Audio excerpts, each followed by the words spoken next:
पुढची महत्त्वाची बातमी आपण पाहूयात। आबाजी पाटील यांचे चिरंजीव सचिन पाटलांचा पराभव झालेला आहे।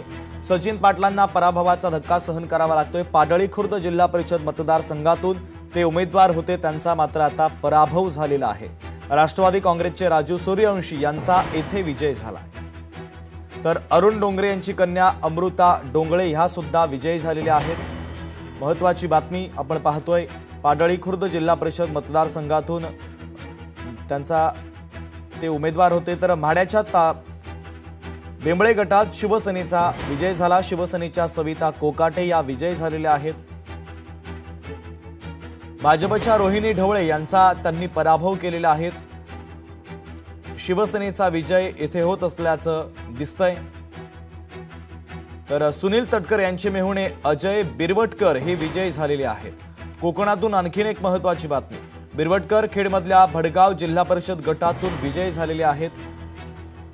सुनील तटकर यांचे मेहुणे अजय बिरवटकर हे विजयी झाल्याची महत्त्वाची बातमी आपण पाहतोय। पुढची महत्त्वाची ब्रेकिंग न्यूज, सोलापुरातील बार्शी तालुक्यात पंचायत समितीवर भारतीय जनता पक्षाचा झेंडा फडकलेला आहे। बार्शीमधील 12 पैकी 9 जागी भाजपचे उमेदवार विजयी झालेले आहेत।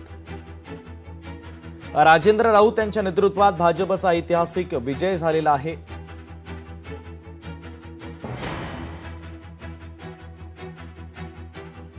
तर औंध गटामध्ये मंत्री जयकुमार गोरेंना मोठा धक्का बसलेला आहे। जयकुमार गोरे यांना धक्का सहन करावा लागतोय। जयकुमार गोरे यांच्या भाऊजय भारती गोरे या पराभूत झालेल्या आहेत, त्यामुळे आता गोरेंना पराभवाचा धक्का सहन करावा लागतोय। भाजपच्या भारती गोरे यांचा येथे पराभव झालेला आहे। धाराशिवमधील अपडेट आपण पाहूयात। राष्ट्रवादी शरदचंद्र पवार पक्षाच्या उमेदवार सक्षणा सलगर येथे पराभूत झालेल्या आहेत।